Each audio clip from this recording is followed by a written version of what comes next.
Hello everyone, this is Mukesh Atrawal. Welcome to your own channel ड्यूको academy. तो आप सभी का ड्यूको अकेडमी पर स्वागत है। आज की इस क्लास में हम सॉल्व करेंगे फॉर्मेटिव असेसमेंट नंबर 11।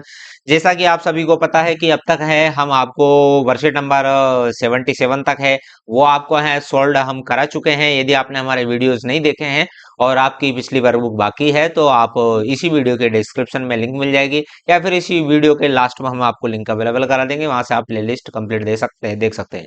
और आप चाहते हैं कि सर हमें एड्स देखते देखते परेशान हो गए तो बिना एड्स के और पीडीएफ आप प्राप्त करना चाहते हैं तो उसका सॉल्यूशन हमने नीचे पट्टी में दे रखा है। ओके, तो आप ड्यूको अकेडमी ऐप है, गूगल प्ले स्टोर से डाउनलोड कर सकते हैं।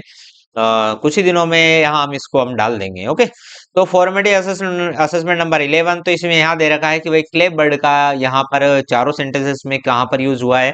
तो आप देखेंगे यहाँ सी हैव, तो सी हैव नहीं आएगा भाई, हैज आएगा। तो ये गलत हो गया क्योंकि सिंगुलर के साथ में हैज का प्रयोग होगा। माई क्लेप डजेंट वर्क, मेरी जो ताली है वो है काम नहीं करती है ना। तो ये भी ठीक इतना नहीं है। प्लीज क्लैपिंग, तो यहाँ क्लैपिंग नहीं आता, प्लीज के साथ में डायरेक्ट है, आईएनजी नहीं आता, तो इट मीन्स है हमारा ये सही हो जाएगा सी ऑप्शन।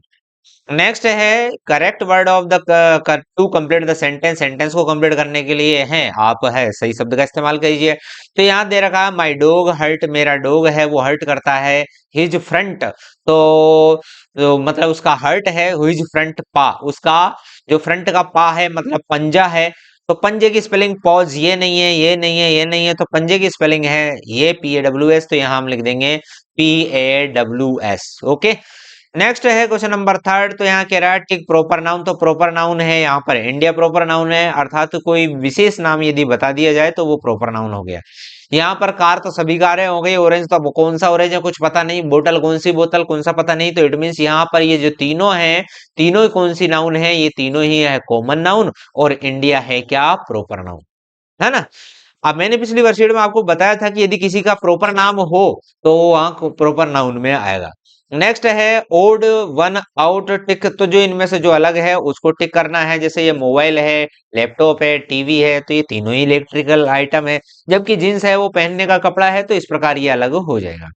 नेक्स्ट यहाँ दे रखा है कि four things, write name of four things that made for paper. तो चार चीजें ऐसी जो पेपर की बनी हुई हो, कागज की बनी हो, उनके नाम आपको लिखना है। तो सबसे पहला तो हो गया क्या न्यूज़पेपर, फिर हो गया नोटबुक और हो गया बुक, डायरी और रजिस्टर आपके स्कूल में होते हैं।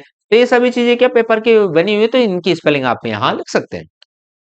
यहाँ दे रखा है गिवन बिलो, गिवन मतलब दी हुई है, बिलो मतलब नीचे, इज ए पिक्चर, नीचे है एक पिक्चर दी हुई है, पिक्चर स्टोरी, एक पिक्चर स्टोरी दे रखी, मतलब एक फोटो ये एक फोटो ये, तो इन दोनों फोटो से मिलकर एक स्टोरी बनती है।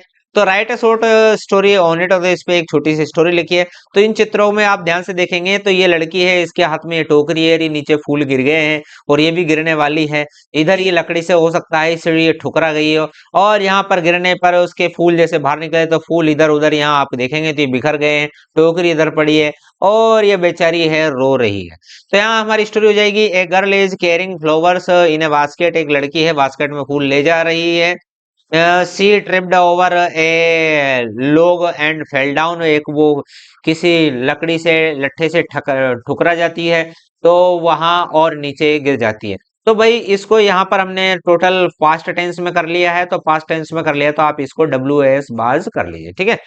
आगे देखिए the basket slipped from her hand, तो बास्केट उसके हाथ से चली जाती है। And the flower spread over the ground, और जो फूल है उस पे ग्राउंड पर गिर जाते हैं। आप देखते हैं तो इस प्रकार ये स्टोरी है, आप बना लेंगे, ठीक है।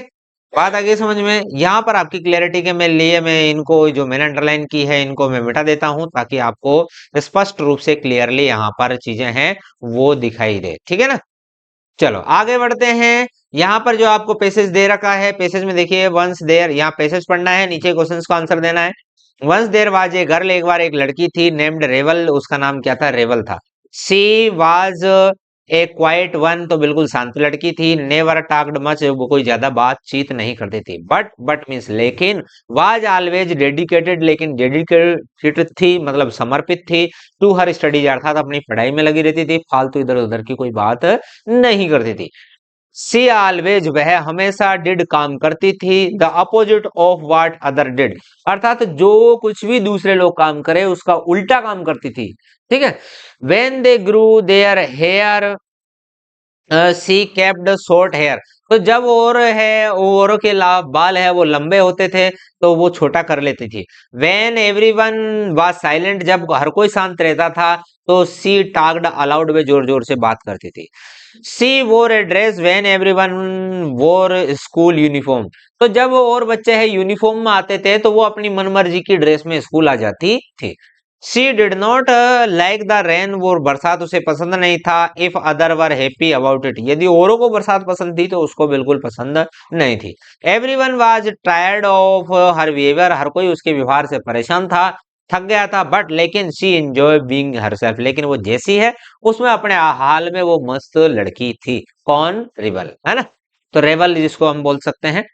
तो देखिए, what do you think the meaning of revel is, तो रेवल का मीनिंग क्या है, तो हम यहाँ लिख देंगे रेवल मीन्स, रेवल का मीनिंग होता है क्या, to start behave differently from others people और सोसाइटी, अन्य लोगों और सोसाइटी के भिन्न जो है व्यवहार करना, तो उसको ही करने वाले को या करने को उसको क्या बोलते हैं? रेबल बोलते हैं, है ना।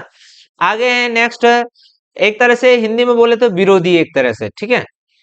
आगे देखते हैं, if everyone were eating sweets, यदि हर कोई है मिठाई खा रहा था, what do you think the rebel would do, तो आप क्या सोचते हैं कि वो क्या खाएगी? तो हम यहाँ कह सकते हैं भाई वो मीठी चीज खा रहे हैं वो, तो वो कुछ चटपटा खाएगी। तो हम लिख सकते हैं the rebel would not eat sweet, वो मिठाई नहीं खाएगी। सी वुड प्रिफर, वो प्रिफर करेगी क्या? चिल्ली पटेटो, तो चिल्ली पटेटो खाएगी। और या फिर सम अदर स्पाइसी, या फिर कोई अन्य चीज है स्पाइसी चीज वो खाएगी।